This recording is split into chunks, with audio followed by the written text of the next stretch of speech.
The following program may contain coarse language, violence, nudity, mature subject matter, or scenes which may not be suitable for all viewers. Viewer discretion is advised.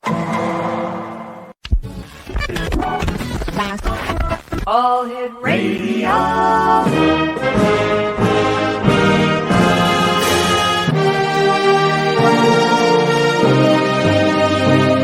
Welcome to the X Zone, a place where fact is fiction and fiction is reality. Now, here's your host, Rob McConnell. And welcome, everyone, to the X Zone. I am Rob McConnell. We're coming to you from our broadcast center and studios in St. Catharines, Ontario, Canada. If you'd like to visit us at any time, it's xzoneradiotv.com. And for the X Zone Broadcast Network, xzbn.net. We're coming to you on the Talkstar Radio Network, Mutual Broadcast Network, X Zone Broadcast Network, and on Channel 32 on Simul TV at www.simultv.com. My guest this hour is no stranger to anyone who watches Simul TV, Channel 32, or listens to the X Zone, or who loves reading about UFOs, crashes, and has been a guest on every paranormal talk radio show going. And he's got a show here on the X Zone Broadcast Network. I'm talking about Kevin Randle. And Kevin, good seeing you, buddy. Yeah, it's good seeing you. Been a long time. It has, my friend. And I must say, Kevin, that since you and I last talked, there's been a lot of stuff going on within the UFO community. This guy, David Grusch, for example, a whistleblower. What do you make about him? I have concerns because we don't have a lot of information that we can vet. Mm-hmm. He talks about that he had met with a number of people or heard stories from a number of people that he trusts about crash retrievals. He talks about possible documentation. He talks about all kinds of things like that, but he presents us with nothing we can check. We don't get names. We don't get locations. We don't get dates. In one of the interviews, he dropped the idea of this crash in 1933 in Italy. Mm-hmm. Anybody who's been around the field for a long time knows that that's a hoax. My colleagues in Italy, in Europe, Eduardo Russo, for example, has said for 20 years this thing was a hoax. The idea was that Mussolini had captured a flying saucer. They retrieved the flying saucer. The Vatican was involved. The Pope didn't want the fascists to have it, and somehow the Americans ended up with it. There's documentation that smacks like something right out of the MJ-12 playbook. Mm-hmm. That cannot be corroborated. The archives listed as places where you could find this stuff don't exist. Some of the people don't exist. There's a real problem with that. And I'm thinking, well, if this guy is touting that as one of the better of the cases, what has he been talking about? I did a blog piece. I just put it up a couple of hours ago, as a matter of fact, about this called... well, it's the number one on my blog. It's about crash retrievals and me. I think it's talking about that sort of thing. But what I did was I'd gone back through some of the stuff that Don Schmidt, Tom Carey, and I had written about on this particular topic, Roswell specifically, where we name names. We give dates, we give locations, and in the blog posting, I put pictures of the people that we had talked to and what they had said about this whole thing. And it doesn't matter which side of the fence you come down on in this particular case. I'm reporting on what these people told me. Is it accurate? Is it good information? I think it is.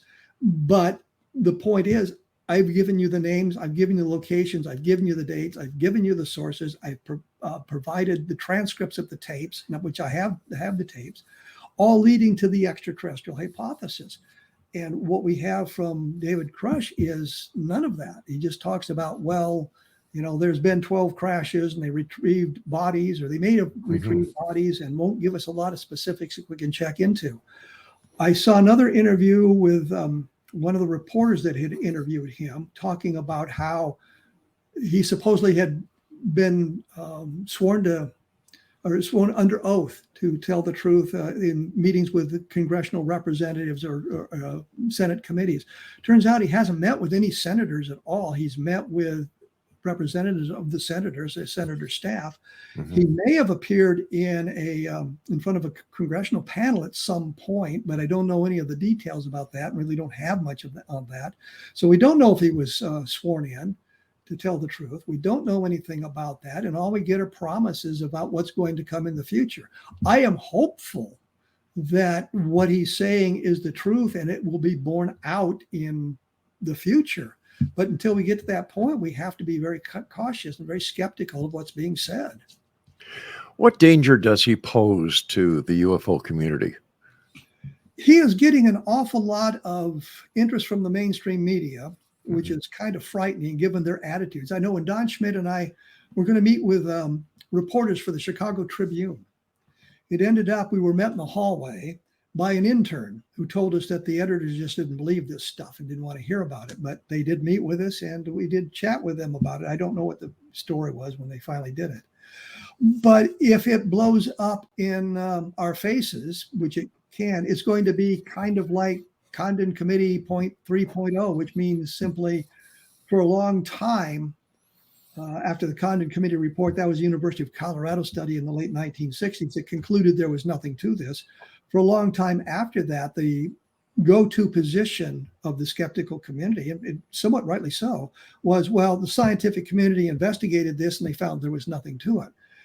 In the interim, the last 50 years, we have gotten access to files, to letters, to documentation that shows us that the Condon Committee was a put-up job, that the Air Force wanted out of the UFO investigation.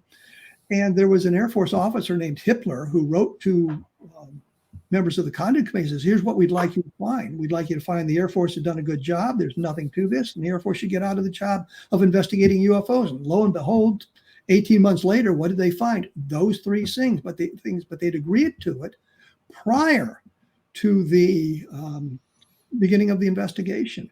The Roswell case, which I think is a very strong case, given the number of witnesses, given the interaction with the environment, given the hints that Air Force officers were involved, given the sheriff's report of what he'd seen, very strong case.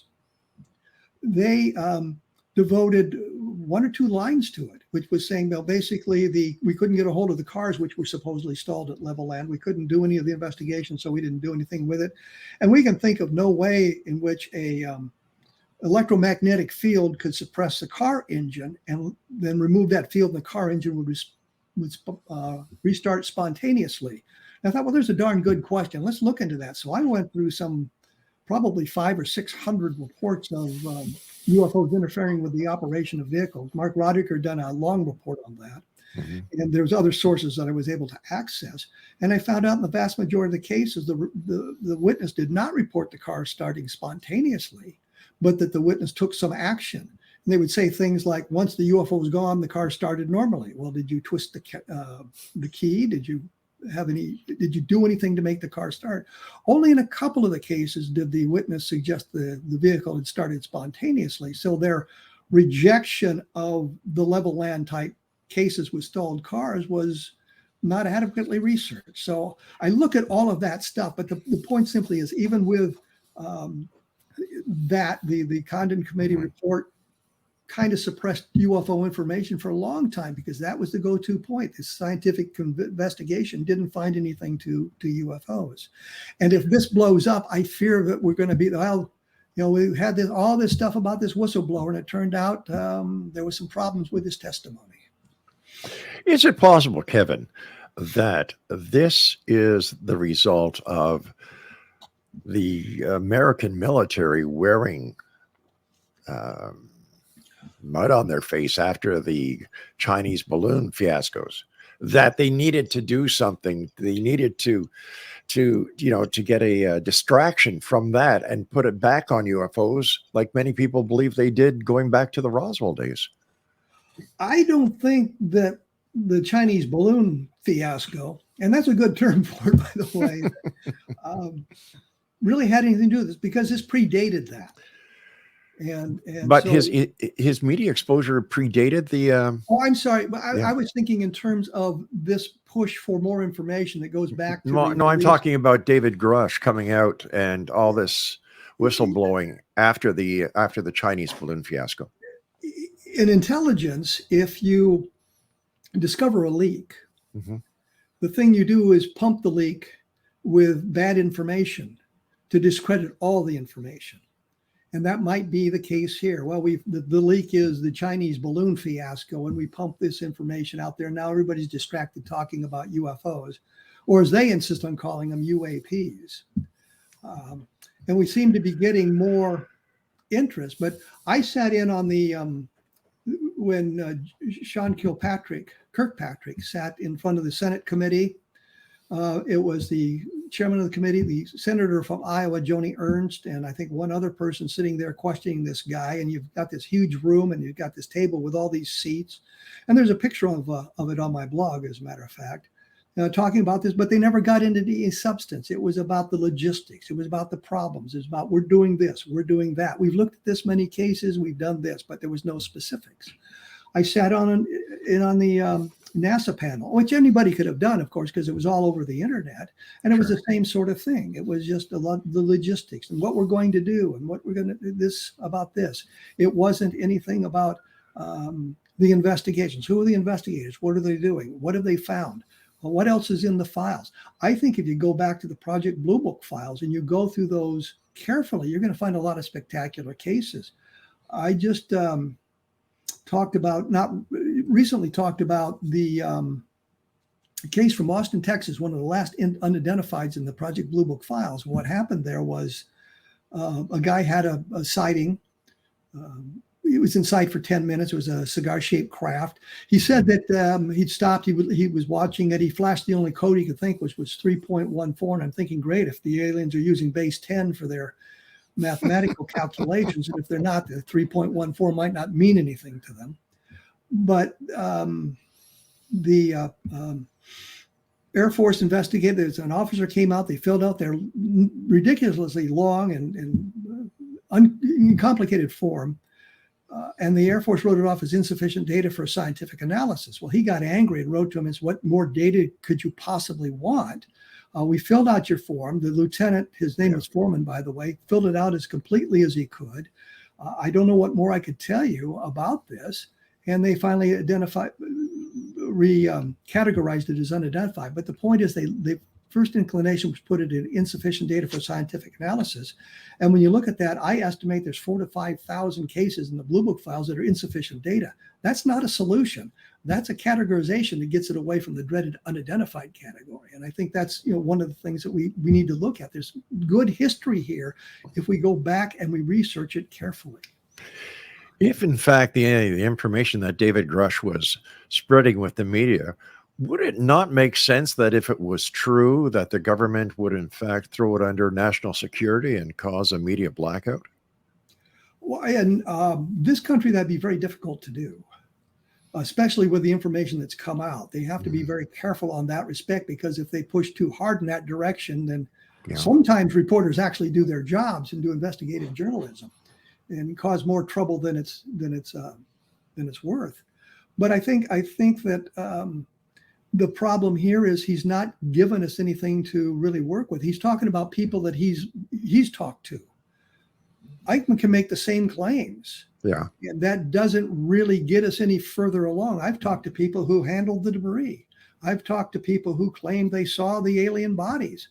I mean, that puts me that much closer to the central core. Now, were those people lying to me? Well, some of them were, as a matter of fact, and we discovered that, and we outed them as soon as we found out that the information they were supplying wasn't credible. We made sure that everybody understood that, which has come back to haunt me a number of times, as a matter of fact. Hey, Kevin, I hate to do this to you, my friend. We've got to take a commercial break. I believe your blog spot is kevinrandle.blogspot.com. Am I correct? Yes, you are correct. Geez, I wonder why I keep on remembering that one. Kevin Randle, great seeing you, my friend. Thanks very much for joining us tonight. And Kevin and I will return on the other side of this break as the X Zone continues with yours truly, Rob McConnell, from our broadcast center and studios in St. Catharines, Ontario. Check us out online at www.xzoneradiotv.com.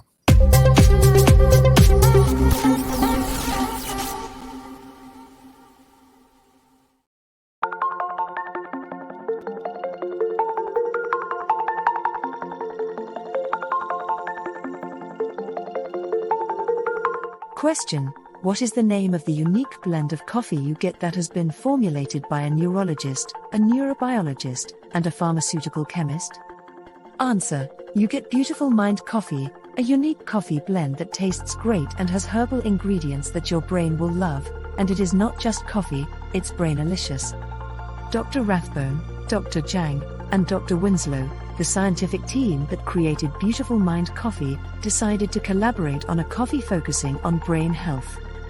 As for those herbal ingredients found in Beautiful Mind Coffee, Dr. Rathbone, Dr. Jang, and Dr. Winslow, utilizing their combined extensive scientific research background, worked with many natural and herbal products until the exact formulation that is found in Beautiful Mind Coffee was created.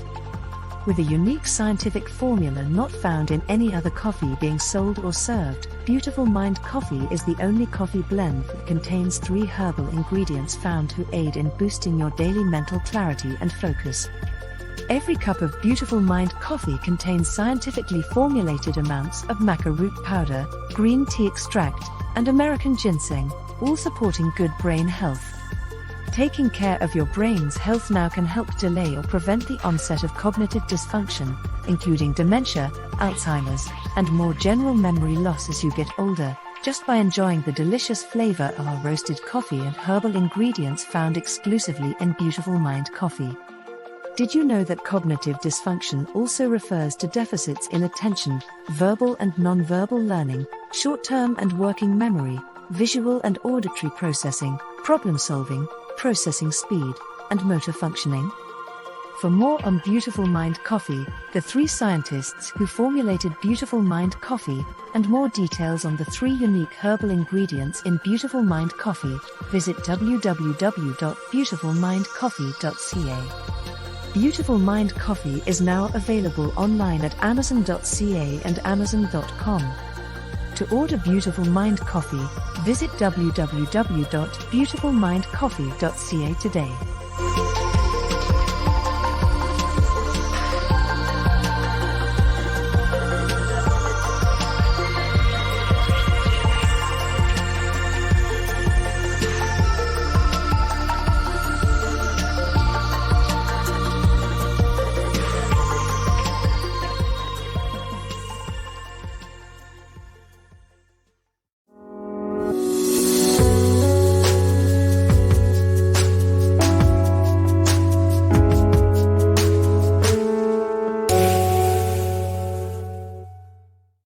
Welcome back, everyone. KevinRandle.blogspot.com is the website for the gentleman who you see with me here on the screen tonight, my good friend Kevin Randle. Kevin, why would a whistleblower blow his whistle if he's taken an oath to keep secrets? I have no idea. I think there's a point where I think the whistleblower allegedly sees something that he or she believes is wrong and feels it necessary to communicate it to some other authority. And oftentimes that's a good thing. But there's others who are labeled as whistleblowers. I mean, all we know right now is that we are hearing rumors, things that he overheard, things that people told him about, but he hasn't presented any evidence. So what kind of whistleblowing is that? I think he was annoyed that he's heard these stories about UFO crashes, and that the ARROW, the new acronym for the investigation of UFOs, they didn't have any information on this or access to that information, and he thought that was something that should be in their purview. Which of course, if they're investigating UFOs or UAPs or whatever in over the United States, that should be information they should have. The historical aspect of it should be there. So that would be one of the reasons you'd have a whistleblower doing something like that. But and Jerry Clark warned me about being too pessimistic about this. We really need more information before we can draw a complete and total conclusion about what he's saying and how valid it is. But the little bit of information we have leads me into the direction that suggests maybe this isn't as outstanding, wasn't as exciting as is being made out to be in the media. I watched a reporter where he was talking about, he mentioned, or one of his cohorts mentioned, that there might have been crew recovered. And she said, well, she'll send chills down my spine, shivers and chills down my spine, hearing this. And I'm thinking, good Lord, Don Schmidt and I were talking about this 30 years ago. It didn't send shivers down anybody's spine then. And they just relegated us to the tinfoil hat brigade type thing. They're too sophisticated being in UFOs. We go through this periodically where somebody comes out and looks like it's going to be blowing the lid off everything, and then the lid clamps back down. John Greenwald just put up a piece, I think a week ago last Monday, where he mentioned that some of the exceptions to the FOIA request, the Freedom of Information request, have been strengthened, making it more difficult to get FOIA requests on certain aspects of this stuff. Rather than moving toward open transparency, we're moving a little bit away from that. And this might be a whole way of kind of blunting the disclosure brigade by putting this stuff out here, and then suddenly we get no further. We can learn nothing more about it. So it's just, it's just a bunch of rumors, and we don't need to pay any attention to it. If in fact this information that David Grusch has is legitimate, wouldn't Congress move faster in getting into these investigations that they're supposed to be getting into in order to find out who, what, when, where, why, and how? Well, they're too busy investigating Trump to see if he colluded with the Russians on the 2016 election.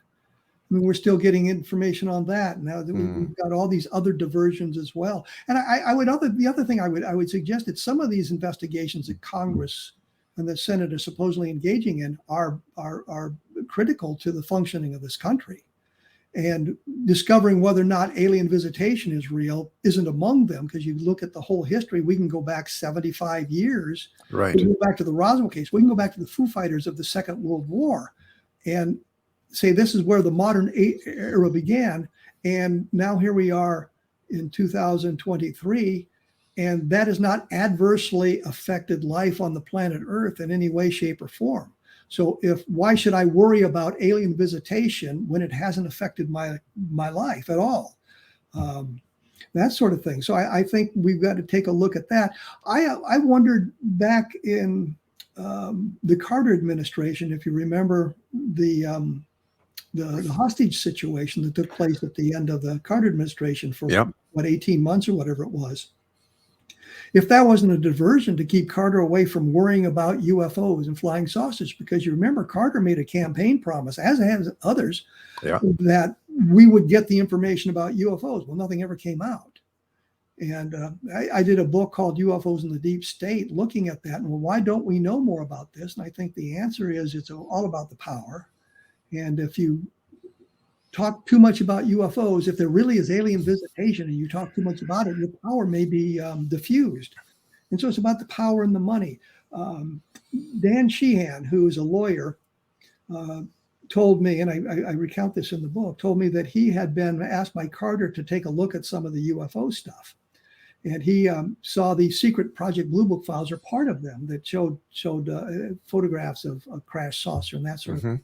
But more importantly, Sheehan was telling me that when Carter met with George H.W. Bush, who at the time was the director of Central Intelligence, and they're discussing all these sorts of things, and Bush said to him, I would like to remain as the director of Central Intelligence when you take over. And Carter said, well, I'm bringing in my own guy. And then the topic moved to UFOs, and Carter asked him something about UFOs, and he said, well, I can't tell you about that. It's highly classified. You're not the president yet. Here's a guy who's going to become president. And the director of Central Intelligence said, well, I'm not going to discuss that with you. And I think the other dodge they use is, well, gee, Mr. President, there are all sorts of agencies involved in this investigation. And what we have to take a look at, we have to pull all this information together, and we'll get you a comprehensive report. And somehow that report never gets to them. And that's what we've been seeing for the last, 2.5 years. We're going to investigate this. We've created how many offices to investigate? We're going to have congressional hearings, and we've had how many of those? And we've gotten absolutely nothing. If Carter asked Bush about the UFO question, and Bush said, well, no, too bad you're not president yet.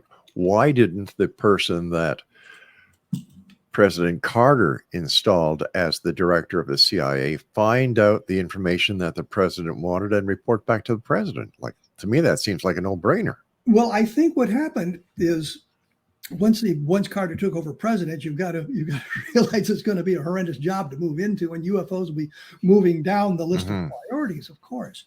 And I think, like I said, I think if he asked, I would like to know about these UFOs, and the answer is, you've got to remember that the appointees at the top, the very top of the various agencies or organizations, are governmental or presidential appointees, but the next level are bureaucrats that go from administration to administration to administration, and there's where some of the real power resides.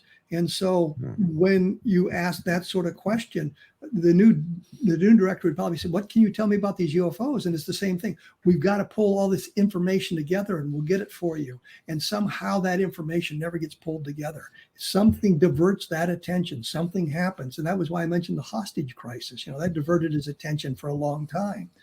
Other presidents had no interest in this sort of thing. I don't think George W. Bush cared. I don't think Donald Trump cared about flying saucers or UFOs. So I think that's the other part of the problem. The new president, I guess we could say we kind of overthrow our government every 4 years or 8 years, depending on the elections. But we keep replacing our government that way. And what is a priority for one government certainly isn't a priority for the next government. I mean, look at the things that Biden has done that were a priority for the Trump administration, and he countered a lot of that stuff. So we kind of overthrow our government every 4 years. So that's the way this stuff gets buried. Plus, we had the idea. I'd done a science fiction story or a horror story where there's a real live, honest to goodness vampire. Probably should say a real dead vampire, and the person who's discovered the identity says, well, I'm going to tell the public about you. And the vampire says, go ahead. Nobody will believe you anyway. And I think that's kind of where we are on UFOs. Well, go ahead and tell them. I was going to believe you anyway. They say, well, this stuff would have leaked out if it had been done. It's been leaking with us, Don Schmidt, my investigation has been leaking for 30 years and nothing gets done because the journalists and everybody's too sophisticated to believe in flying saucers. But is it also possible, Kevin, that the number of woo-woos that are out there who make all these fantastic claims that cannot be substantiated, like there was somebody on another show that our network does, where they were saying there's over 85 different types of aliens that are visiting us on this planet, that are residing with us. Ladies are getting fetuses taken out of their wombs, and later on they're beamed up to a mothership where they interact with their child. There's so many questions, and how do these people who make these wild claims, how do they fit into the grand scheme of how John Q. Public starts looking at the UFO community? There seems to be no consistency. And if these were real events, would there not be more consistency with the reportings as well as the sightings and the type of saucers or the type of craft? Like, it seems that they're all over the board. That's one of the big problems, and we have to separate the wheat from the chaff. That's the problem we all run into. We've got all the people out there telling these stories. John Mack said at one time, being an abductee is not a club you'd want to join. And I'm thinking it's absolutely a club these people want to join because it gives them a sense of community. It gives them a sense of brotherhood. I am abductee, and these are all my friends who are abductees, and we bond over that sort of thing. So it's truly a club.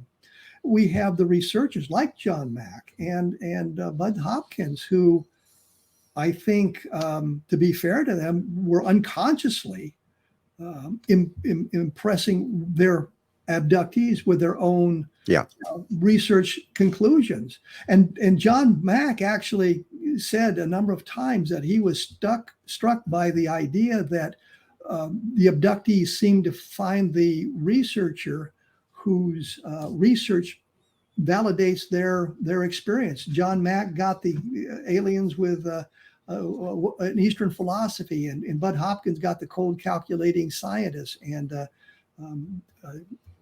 David Jacobs, I'm going to say David Temple, he taught at Temple University. David Jacobs got the hybrids with the idea of invading the earth, and it was they get their own thing, and you take a look at their transcripts, and you can see, if you're looking for it, you can see the subtle influence the researcher, the operator, the hypnotist exerts on the people. So we have that problem to deal with.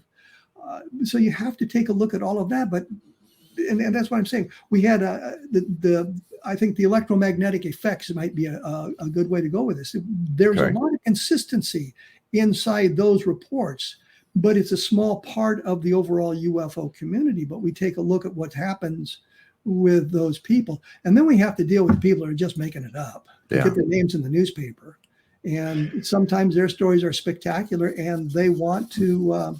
Or they've influenced the direction of research for a long time. We had to deal with the MJ12 documents that I'm absolutely convinced the researcher. In fact, I know that the person who released it, Bill Moore, had said to a number of different people he was thinking of creating a Roswell-like document because he'd run into a brick wall in his investigation. He thought if there was these documents out there that people who'd been involved at Roswell might be more talkative about what they had seen. I wasn't going to say reticent to talk. That's what they break through. But the documents, he hinted about creating a document. Lo and behold, a few months later, 18 months later, he's got the MJ12 documents, and that diverted his research for a long time. I think the majority of the UFO population community now understands that the MJ12 documents are a hoax, but I still get arguments from people about those sorts of things. And or arguments about the Aztec case, or did you think about this? Did you think about that? You just had a Canadian minister send a letter to the Canadian government about, you've got to look at this stuff seriously, because you want to get caught up in the mystique of with the United States. It was a big deal a couple of weeks ago. And he referenced this 1950 stuff, and I'm thinking that could be Wilbur Smith. Yes, and Robert Saubacher. Yeah. And that stuff. And I looked at that and I said, but Saubacher, who verified the UFO flying saucer stuff, and said Behind the Flying Saucers, which was the book about the Aztec case, or part of the book about the Aztec case, was thoroughly debunked. And yet we're still dealing with that from 1950. So it's crazy. Hey, Kev, stand by. We've got to take our break, please. Don't go anywhere. Stay seated. No, stay seated. No need to stand up. Exonation, our guest is Kevin Randle, www.kevinrandle.blogspot.com, and we'll be back on the other side as we continue this fascinating conversation with our good friend. And you can listen to Kevin's replays and archives at www.xzbn.net. This is the X Zone. I am Rob McConnell. Kevin Randle and I return on the other side of this break. Don't go away.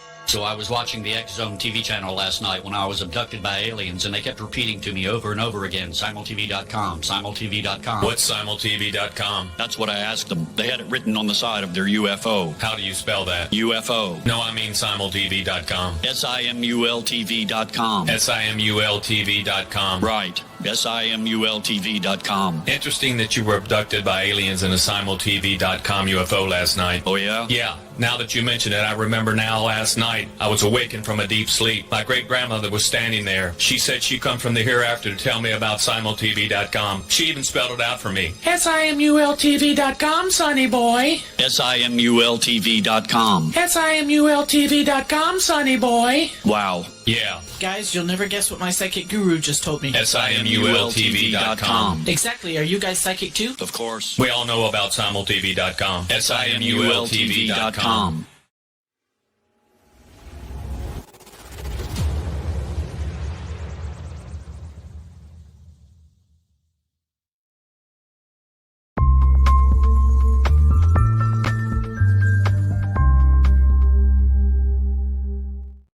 Just a couple of things to bring to your attention, Explanation. I was advised earlier today that there was problems with our stream at xzbn.net.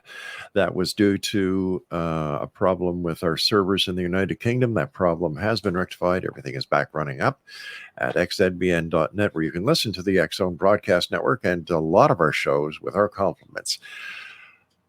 That gentleman you see on your screen, Kevin Randle, he's got his own show up there, A Different Perspective. And once again, his blogspot is kevinrandle.blogspot.com. Kevin, is it possible that we're looking at the wrong way to look for the evidence of UFOs as well as the extraterrestrial visitors that are coming here? Why do we expect them to be carbon-based units, and why do we expect their science to be like our science, that we can actually understand why, who, what, when, where, why? It seems that there's a lot of people who are putting too much of the human factor into this entire equation. There is some of that. I think part of the problem goes back to the science fiction movies of the 1930s, 1940s. Whenever they showed an alien, it was always a human in some kind of strange costume, things like that. And I think we've been kind of conditioned to that throughout the history of our media, simply because it's only recently that the capability to create really obnoxious looking aliens has been available to Hollywood and the other filmmakers. I think that's part of the problem. And I think that we all look at the idea that intelligence is going to evolve in a certain way, that you need the two eyes for the stereoscopic vision. You need an opposable thumb so you can grasp things. I'm not sure about walking upright as a necessary contributor to intelligence, but I think we look at our evolution and kind of apply it there.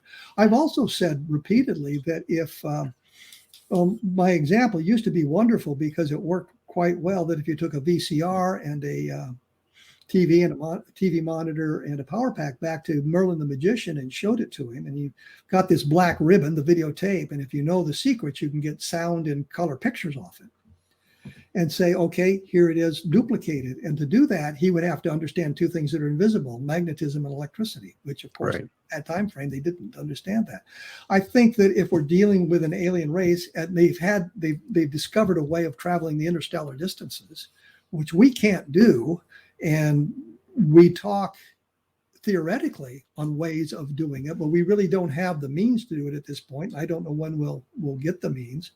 Although that kind of reminds me, and if you remember the movie Forbidden Planet, at the beginning, as they're introducing it, they say men from Earth first reached the moon at the end of the 21st century. Well, it was like 15 years later from that movie that we actually got onto the moon. So our science does progress, but I think an alien science would be so far superior to ours that, as Arthur C. Clarke said, it would be like magic to us. It would seem like magic. And I think that's where we are.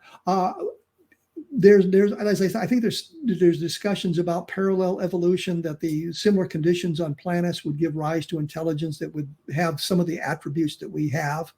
But there have been some cases where the aliens described don't look very human. They're not very humanoid at all. So, it's just one of those things that we have been conditioned to think that way. And there's been discussion in the UFO community on the possibility of silicon-based life form, opposed to carbon-based life form and things like that. But I would say I think the physics of the universe probably are the same throughout our entire universe. The physical laws that we operate under here on Earth probably exist throughout our galaxy and then the rest of the universe as well. So that may be some of it as well. So I guess we can say that the way that we anticipate seeing an extraterrestrial would be like the Santa Claus syndrome, because Santa Claus looks the same, even though Santa Claus has never really existed. Well, because people have been pushing that. Yeah. I think that the idea of the small gray aliens was pushed particularly after some of the abduction cases. I think Whitley Strieber kind of set that in people's minds. But if you go to Europe or you go to Africa or you go to Asia and you talk to people who are talking about having been abducted, oftentimes the aliens don't look anything like what's reported in the United States or in the North American continent. They're different. They're a lot different. And we have cases of the aliens looking really bizarre. Some of the stuff out of South America, though, looks like the aliens from science fiction movies, which kind of cracks me up. As something else that has gone by the by, you and I have talked about cattle mutilations. We've talked about a lot of different aspects. But somebody was sending us a bunch of information over the last couple of weeks about these underground bases where the alien... Yeah, and it's like, oh, come on, here we go again, the merry-go-round, right? Absolutely. And it becomes full circle. Yeah, the underground base ideas... ridiculous. I remember I was in Mesa, Arizona at a conference. It must have been in the mid 1980s. And somebody was there talking about the underground bases and how they're all connected with tunnels underground and all of that sort of thing. But then nobody ever comes up with the pictures. Nobody ever has any evidence for this. Right. And that's one of the problems. I can understand if you're dealing with an alien spacecraft that is in sight for 5 or 10 minutes, or it's landed, left a burned area, and it's gone, that there's not a whole lot you can gather in the way of information, but there is some traces there. There's some evidence there. But with a lot of this stuff, there's just not the kind of evidence you'd expect. You mentioned cattle mutilations, and the one thing that always cracked me up is I've seen this picture a number of times of a cow laying in a field that has been partially mutilated, and they say, you see, there's no footprints of the scavengers around it. And I'm thinking, yeah, look at all the bird droppings on the carcass. That might be a hint right there. What happened? And they would talk about upside mutilations, meaning the side it's laying on. Right. Predators couldn't get to it to attack, and it's always the soft tissues as well. I was challenged once. Somebody said, "Well, when we've analyzed some of the animals, there's an extreme lack of copper in the blood. How do you explain that?" And I thought, well, there's a darn good question. And thank you, Internet, because I could answer it. I discovered that copper deficiency in cattle is a real problem, and that often the ranchers provide copper supplements to their animals. And once a cow is given birth, for example, the copper levels in that animal are extremely low. And so the answer to the question is that's an environmental problem that can be rectified with the proper supplements. Yeah, just like us who need to take vitamins, multivitamins, or iron pills or whatever. Kevin, with your ear to the ground, have you heard of any new exciting UFO cases? Well, there's some interesting stuff going on, but the problem is we're running into the same problem we've had for literally decades, and that's figuring out where the good cases are from the bad ones.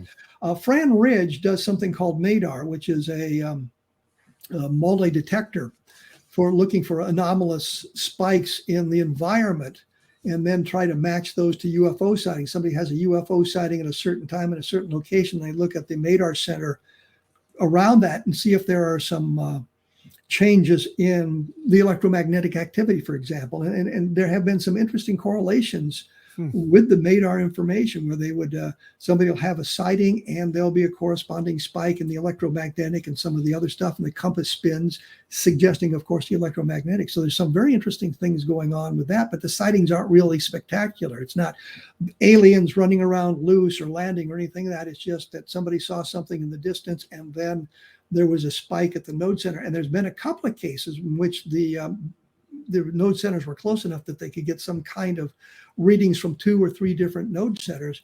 I had suggested to Fran that they try to get pictures of people around those node centers who would go out and look. And he said, yeah, we've already doing that. And so they're doing that sort of thing. And I think that's a wonderful bit of research, because if you've got a UFO sighting and you've got the instrumentality to record that independently of the sighting, and yet you can get somebody out there, some other people out there to look at the object and maybe photograph it, then you've got a nice body of evidence. So that's going on. It's all done outside the purview of the government or the Air Force or any of the investigations going on. It's something that's being done by private citizens. And I think it's a wonderful, wonderful project that people are dedicating their resources to purchasing the equipment and monitoring what's going on in their environment to see if there's any kind of correlation.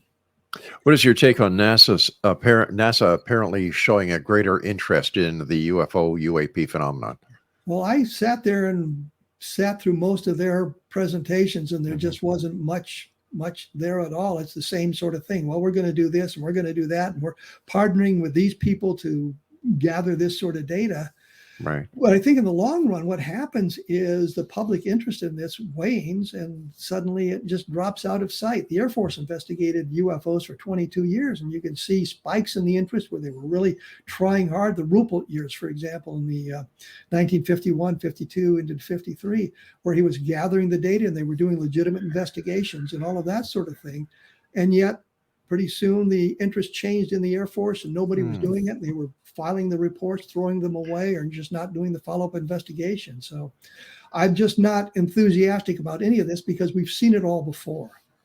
Kevin, is it possible that during the early days of ufology, going to the late 40s to the mid 50s, that the technology wasn't as attuned as it is now? And with the attunement of technology and the advancements of technology, that what could have made the UFO claim seem more probable isn't there today because of all the modern technology we have that is basically, trying to find out if it's true or not. I'd take it a step further, and I think that part of the problem we had in the 1940s and early 50s is the sophistication of the witnesses. We weren't all geared to what's in the sky around us or what environmental factors may produce these effects. So it's that what you've outlined, and that as well. We've become more sophisticated and realize that that's a meteor, regardless of what you say, that a meteor flying overhead can make a lot of noise, sonic booms and that sort of thing. So yeah, that's some of it right there. And we can spot that. I had a guy call me one day and said, did you see that flying saucer that came over just a few minutes ago? And I see how it's a Skylab. I saw it, or the Space Lab, space station. Right. International Space Station. He had seen that and watched it across the sky, and he called me and didn't realize what it was. Anytime Venus is near the moon, people are thinking that here's a spacecraft, or when Venus is at its closest and brightest, people are sometimes fooled by it, even today, but not so much today as it was in the past. Kevin, as always, talking to you makes time fly, my friend. It is truly a time-traveling experience when I talk to you. First of all, thank you so much for coming on the show, my friend. And we all look forward. Now, I'm talking about everybody listening to the X-Zone Broadcast Network and watching us on Simul TV. We all can't wait until you start your show again because you, my friend, are loved. Thank you very much, Rob. I appreciate the kind words. The nice part about kind words is they're always the truth. Thank you. And in that case, people go out and buy my book so I can earn my 25 cents royalty on each sale. We'll do our best to get it out there, Kevin. Once again, speaking about your books, any new books coming up? I've got one coming out in the fall called 1973, and it relates partially to the Pascagoula abduction, which if there's really abductions, this would be the one. Right. And what was going on in 1973 in the world of ufology, which was much more than just the Pascagoula sighting. It'll be out in the fall. I've done a couple of other books. The Best of Project Blue book. I did the Level Land book, Understanding Roswell, which is a different kind of take on the Roswell case. So just go to Amazon.com and you can find a whole list of the books is under Kevin Randle. And if you're interested in the Vietnam War, look for Eric Helm, because I wrote a bunch of action adventure books about not my experiences, but the Vietnam War. And it's never too early to start buying Christmas gifts because Kevin Randle's books are always great Christmas gifts. And birthday presents too. And birthday presents. Let me see. Thanksgiving, because there's no turkeys. That's right. Anniversaries and any other day of the week because they make great reading. Before I go, Kevin, thank you very much for your service and the great things that you did for us while you were over on the other side, protecting us and making sure that freedom and democracy reign. And until the next time I see you, my friend, which I hope won't be so long, take care of yourself. And thank you so much for joining us today, Kevin. Thank you, Rob. Appreciate the time. Anytime, my friend. Exonation, that's it for this hour. I'll be back on the other side of the news as once again we continue here in the Exo from our broadcast center and studios in St. Catharines, Ontario. Don't forget, Kevin Randle's books are available on Amazon.com, and his website is kevinrandle.blogspot.com. I'm Rob McConnell. Exxon at exonradiotv.com is the website, and to contact me by email, exxon at exonradiotv.com. This is the Exxon. I am Rob McConnell. Catch you on the other side of the news.